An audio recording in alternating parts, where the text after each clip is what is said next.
Last video में हमने discuss किया था कि जो हमारा न्यूक्लियस है कि न्यूक्लियस के अंदर क्या पाई जाती है, एक धागेनुमा संरचना पाई जाती है। और वो धागेनुमा जो स्ट्रक्चर होगी न्यूक्लियस में यानी कि केंद्रक में एक क्या है, धागेनुमा संरचना पाई जाएगी, एक स्ट्रक्चर पाई जाएगी जिसको हमने बोला था क्रोमेटीन। और हमने बताया था ये जो क्रोमेटीन है वो किस किस से मिलकर बना होता है, हिस्टोन प्रोटीन, डीएनए और आरएनए से मिलकर बना होता है क्या, ये क्रोमेटीन। ये हमने लास्ट वीडियो में डिस्कस कर लिया था कि इन सब से मिलकर क्या बना होता है, ये मिला होता है क्या, क्रोमेटीन मिलकर बना होता है हिस्टोन प्रोटीन, डीएनए और आरएनए से।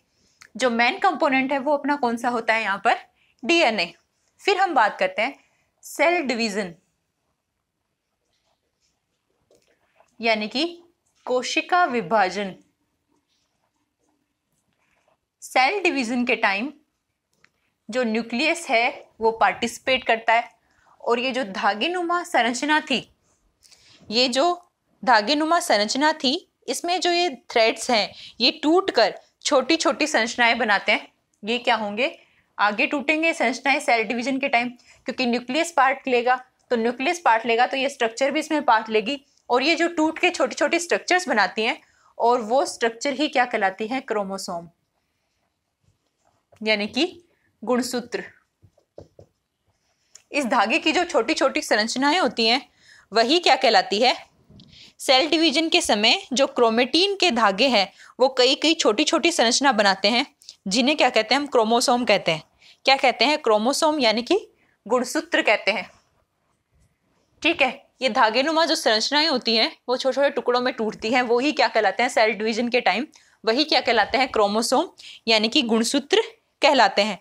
ठीक है, अब हम याद करें, अगर ह्यूमन बॉडी में अगर हम ये देखें कि जो ह्यूमन बॉडी है, अगर उसमें क्वेश्चन एक तो पूछा जा सकता है कि टोटल कितने क्रोमोसोम है, तो टोटल होते हैं 46।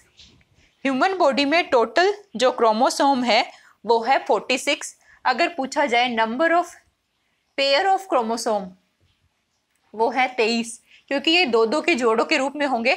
तो अगर पेयर पूछा जाए ह्यूमन बॉडी में तो होंगे 23 और टोटल नंबर ऑफ क्रोमोसोम पूछे जाए तो वो कितने होंगे, 46।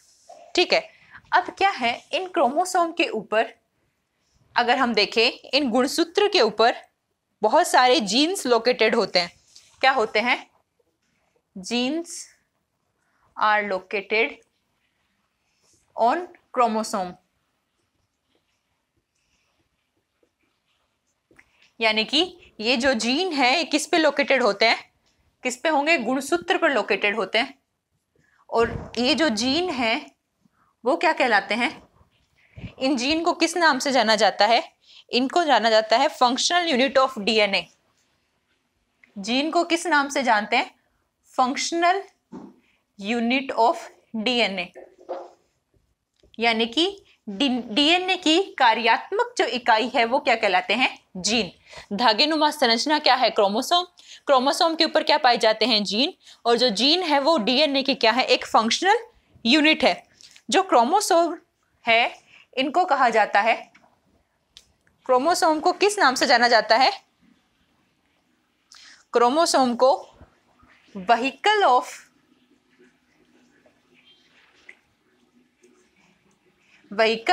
हेरिडिटी यानी कि आनुवांशिकता के वाहन के रूप में जाना जाता है। किसको, आनुवांशिक वाहन के रूप में किसको जाना जाता है, क्रोमोसोम को किस नाम से जाना जाता है, आनुवांशिक वाहन, व्हीकल ऑफ, आनुवांशिक वाहन यानी व्हीकल ऑफ हेरिडिटी के नाम से किसको जाना जाता है, क्रोमोसोम को जाना जाता है। वहीं डीएनए को बोला जाता है मैटर ऑफ हेरिडिटी यानी कि आनुवांशिक पदार्थ।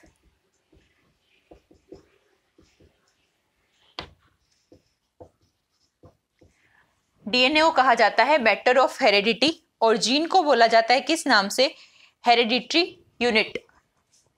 आनुवांशिक इकाई, यानी कि आनुवांशिक इकाई। इन तीनों के बारे में हमें समझ में आया क्या रिलेशन है। ये जो डीएनए है यानी कि डीऑक्सीराइबोन्यूक्लिक एसिड, यही अपने जो आनुवांशिक लक्षण हैं उनको एक पीढ़ी से दूसरी पीढ़ी में लेके जाते हैं। कौन? डीएनए। ठीक है। जो अगर हम बात करें आनुवांशिकी की तो वो मॉडल दिया गया था किसने? सिर्फ इतना ही याद रखना है, किसने? ग्रेगर जॉन मॉडल ने। ठीक है। अगर एग्जाम में ऐसा क्वेश्चन बनता है कि किसने दिया था, तो ग्रेगर जॉन मेंडल ने दिया था ये रूल। आनुवांशिकी का जो नियम है वो जेनेटिक्स की बात जो थी वो ग्रेगर जॉन मेंडल ने दी थी। तो ये वाला भी आपको थोड़ा सा ध्यान रखना है। आगे बढ़ते हैं। हमने यहाँ पर बात की जो क्रोमोसोम है उस पे जीन पाए जाएंगे। क्रोमोसोम को हेरिडिटी व्हीकल, जीन को हेरिडिटी यूनिट और डीएनए को किस नाम से? हेरिडिटी मैटर के रूप से नाम से जाना जाता है। नेक्स्ट इसमें अपन आगे बढ़ते हैं और अब हम बात करते हैं डीएनए और आरएनए के लिए। तो सबसे पहला पॉइंट, हम डीएनए और आरएनए को टेबल के फॉर्म में समझ लेते हैं कि दोनों में क्या डिफरेंस है और क्या यूज है इन दोनों के। तो शुरुआत करते हैं हम डीएनए और आरएनए के डिफरेंस से।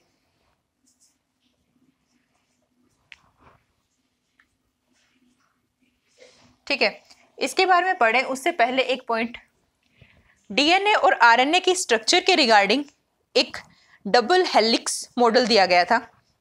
क्या? कौन सा मॉडल था? Double helix model.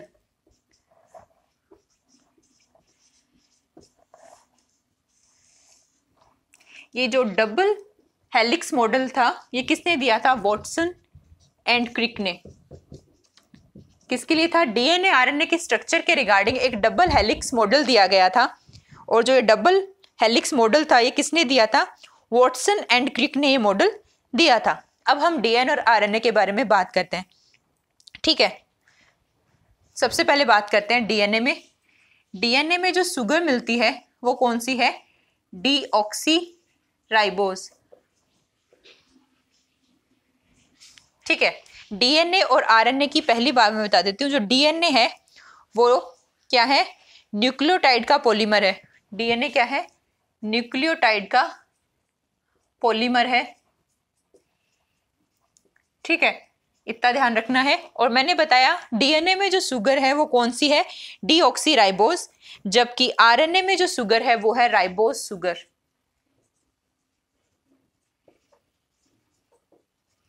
नेक्स्ट हम बात करते हैं बेस की, यानी कि क्षार। वो कौन से हैं डीएनए में? अगर डीएनए की बात करें तो इसमें मिलते हैं एडेनिन,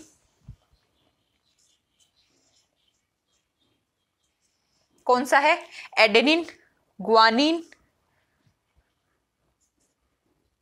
ग्वानिन, इसको लिखा ए से, इसको लिखा जी से, एडेनिन, ग्वानिन। और नेक्स्ट है थायमिन,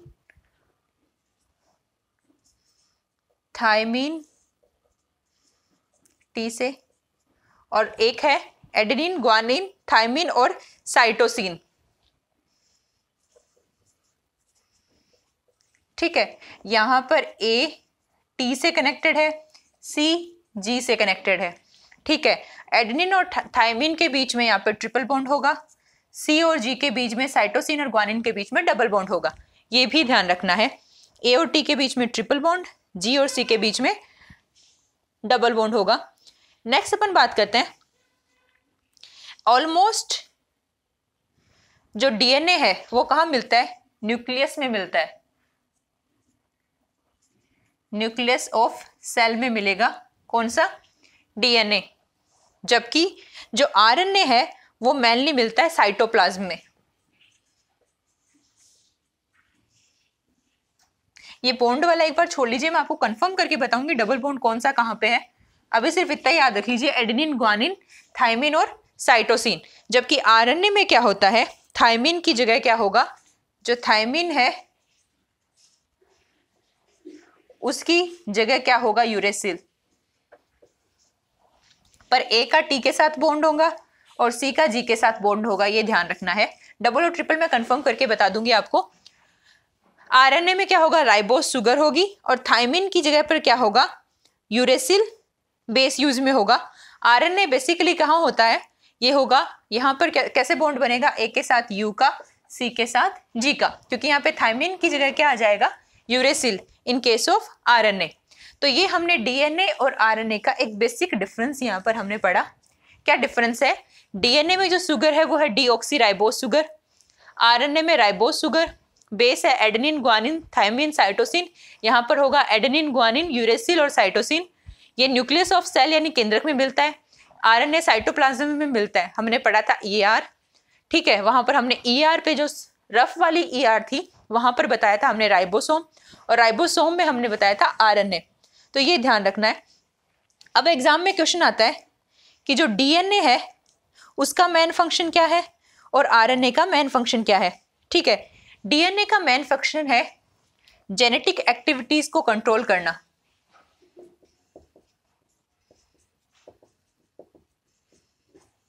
जबकि आरएनए का वर्क क्या है, प्रोटीन सिंथेसिस, प्रोटीन संश्लेषण को असिस्ट करना। यह है किसका वर्क, आरएनए का। तो प्रोटीन संश्लेषण का वर्क आ जाता है आरएनए का, जबकि डीएनए जो है वो क्या करता है, जेनेटिक एक्टिविटीज को कंट्रोल करता है, जिसकी बेसिक यूनिट क्या होती है, जीन। आरएनए का जो सिंथेसाइजेशन होता है वो बेसिकली डीएनए से ही होता है, मतलब आरएनए किससे बनता है, डीएनए से ही बनता है। ठीक है, नेक्स्ट हम बात करते हैं, एक पॉइंट और बता देती हूँ यहाँ पर, आरएनए के 3 टाइप होते हैं, आर आरएनए, टी आरएनए और एम आरएनए। आर आरएनए मतलब क्या होता है, इसको बोलते हैं राइबोसोमल आरएनए, जो कि राइबोसोम से अटैच होता है। ठीक है, टी आरएनए यानी ट्रांसफर आरएनए, एम आरएनए यानी कि मैसेंजर आरएनए। ये वाला किससे होता है, राइबोसोम पे होगा। राइबोसोमल आरएनए, ट्रांसफर आरएनए और मैसेंजर आरएनए, ये मैंने बताया यहाँ पर आपको आरएनए के टाइप। तो ये बेसिक हमने यहाँ पर डीएनए और आरएनए के बारे में जो डिफरेंस था वो यहाँ पे हमने पढ़ लिया। नेक्स्ट इंपॉर्टेंट पॉइंट जो हमें यहाँ पढ़ना है वो है एक नेक्स्ट, जो हम इसको रिवाइज करके फिर पढ़ते हैं, प्रोकैरियोटिक सेल और यूकैरियोटिक सेल के बीच में डिफरेंस। ठीक है, टाइप ऑफ सेल थोड़ा सा रह गया, उसको थोड़ा डिस्कस करते हैं। हमने यहाँ पर अभी क्या पढ़ा, हमने बताया कि जो हमारा सेल है, सेल के न्यूक्लियस में एक धागे नुमा या थ्रेड के शेप की एक स्ट्रक्चर होती है जिसको हम बोलते हैं क्रोमोसोम। नहीं, स्ट्रक्चर का हमने बताया जिसपे एक पार्टिकल्स होते हैं वो क्रोमेटिन, जो बने होते हैं हिस्टोन, डीएनए और आरएनए से। अब ये जब संरचना सेल डिवीजन के टाइम टूट जाती है तो वो कहलाते हैं क्रोमोसोम। अभी भी उस पर हिस्टोन, डीएनए, आरएनए होंगे, इस पर क्या होते हैं, जीन लोकेटेड होते हैं, और ये जो जीन होते हैं वो फंक्शनल यूनिट होते हैं किसकी, डीएनए की। क्रोमोसोम जो है वो व्हीकल ऑफ हेरिडिटी कहलाता है, जीन हेरिडिटी यूनिट कहलाएगा, और डीएनए को हम बोलते हैं मैटर ऑफ हेरिडिटी यानी कि आनुवांशिक पदार्थ। फिर हम बेसिकली बात करते हैं डीएनए और आरएनए के बारे में। हमने बताया डबल हेलिक्स जो मॉडल दिया गया था वो किसने दिया था, वॉटसन एंड क्रिक ने दिया था। ठीक है, नेक्स्ट हमने बात की डीएनए और आरएनए के वर्क की। डीएनए क्या करता है, जेनेटिक एक्टिविटीज को कंट्रोल करता है, और आरएनए प्रोटीन सिंथेसाइजेशन को असिस्ट करता है। कौन, आरएनए। फिर हमने इसमें डिफरेंशिएट किया, जो डीएनए है वो उसमें जो शुगर है वो है डीऑक्सीराइबोस, जबकि आरएनए में है राइबोस शुगर। यहाँ पर एडेनिन, ग्वानिन, थायमिन और साइटोसिन। यहाँ पर सिर्फ थायमिन की जगह यूरेसिल लग जाता है किसमें, आरएनए में।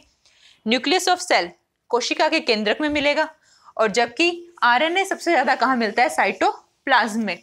फिर हमने आरएनए के टाइप बताए, आर आरएनए, टी आरएनए और M RNA. Small R RNA means ribosomal RNA, जो राइबोसोम में मिलेगा। टी आरएनए यानी ट्रांसफर आरएनए, एम यानी कि मैसेंजर आरएनए।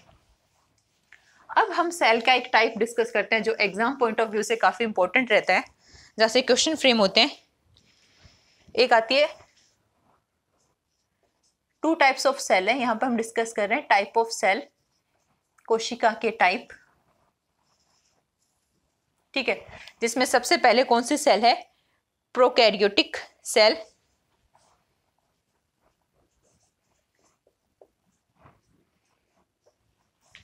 और एक साइड हम लिखते हैं यूकैरियोटिक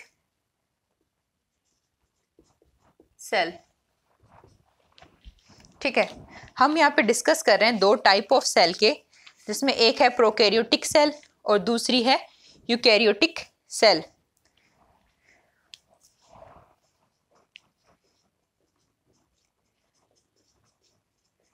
प्रोकैरियोटिक कोशिका और यूकैरियोटिक सेल यानी कि कैरियोटिक कोशिका, इन दोनों में हमें क्या है डिफरेंस देखना है कि क्या डिफरेंस है इन दोनों में। तो सबसे पहला जो डिफरेंस आता है वो क्या आता है, प्रोकैरियोटिक जो सेल होती हैं वो सेल्स क्या होती है, फुली डेवलप्ड नहीं होती है, ठीक है, ये क्या होती है, अंडर डेवलप्ड सेल है।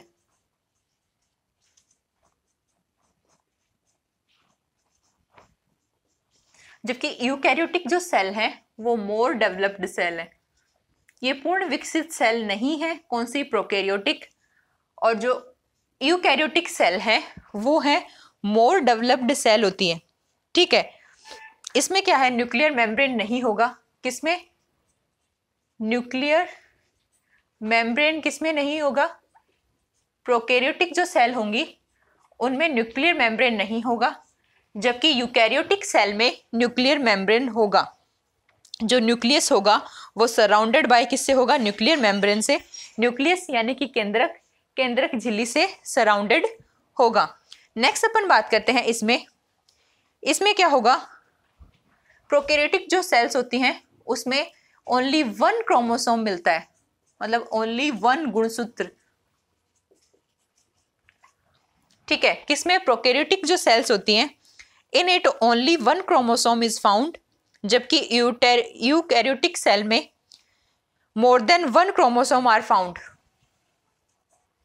मोर than 1 chromosome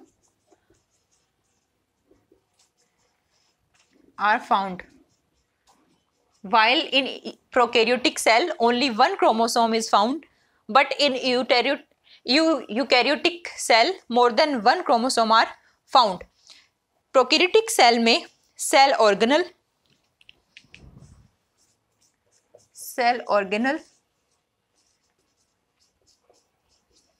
and nucleolus absent होंगे, यानी कि केंद्रिका और जो कोशिकांग है वो एब्सेंट होंगे प्रोकैरियोटिक सेल में, जबकि इसमें क्या होंगे, ये प्रेजेंट होंगे, किसमें, यूकैरियोटिक सेल में। तो ये बेसिक डिफरेंस याद रखना है, किसमें, प्रोकैरियोटिक सेल में और यूकैरियोटिक सेल में। प्रोकैरियोटिक जो सेल होती है वो फुली डेवलप्ड नहीं होगी, इसमें न्यूक्लियर मेम्ब्रेन भी नहीं होगी, 1 क्रोमोसोम होगा, कोशिकांग और केंद्रिका नहीं होंगे इसमें, जबकि यूकैरियोटिक सेल में मोर डेवलप्ड सेल होगी, प्लस यहाँ पर न्यूक्लियर मेम्ब्रेन भी पाई जाएगी क्योंकि यहाँ पे डेवलप्ड न्यूक्लियस भी होगा, और यहाँ पर मोर देन 1 क्रोमोसोम आपको मिलेंगे। जैसे कि हमने स्टार्टिंग में जब क्लासिफिकेशन ऑफ ऑर्गेनिज्म पढ़ा था तो वहाँ पे हमने जब किंगडम को विटेगर के अनुसार 5 पार्ट में डिवाइड किया था, 5 किंगडम में, उसमें हमने सबसे पहला टाइप पढ़ा था मोनेरा। तो उस मोनेरा जो किंगडम है उसमें कौन सी सेल्स वाले क्रिएचर्स आते हैं, उसमें प्रोकैरियोटिक सेल्स वाले क्रिएचर्स रखे गए। तो एग्जाम्पल याद रखना है प्रोकैरियोटिक सेल के लिए, मोनेरा किंगडम, हमें एग्जाम्पल याद रखना है मोनेरा किंगडम। जब हम स्टार्टिंग में बात कर रहे थे क्लासिफिकेशन ऑफ ऑर्गेनिजम्स की, हमने वहां पर बोला था कि विटेगर ने 5 किंगडम में डिवाइड किया था संपूर्ण किंगडम को। तो पहला किंगडम था मोनेरा, जिसमें कौन से क्रिएचर्स आएंगे, जिनमें कौन सी सेल्स हो, prokaryotic cells, Monera kingdom. Second हमने डिस्कस किया था प्रोटिस्टा। तो प्रोटिस्टा में हम इंक्लूड करते हैं, प्रोटिस्टा किंगडम में इंक्लूड करते हैं हम कौन से क्रिएचर्स, जिनमें कौन सी सेल हो, यूकैरियोटिक सेल्स। प्रोटिस्टा में अगर हम बात करें तो इसको किस में रखा गया है, इनको रखा गया प्रोटिस्टा के अंदर रखा गया है, किसको, प्रोटिस्टा में रखा गया है किसको, यूनिसेलुलर प्लस यूकैरियोटिक जीव को, एक्वेटिक यूकैरियोटिक जीव को इसमें ऐड किया गया है, किसमें, प्रोटिस्टा में। तो ये जो हमारा टॉपिक था सेल का वो यहाँ कंप्लीट हो गया है।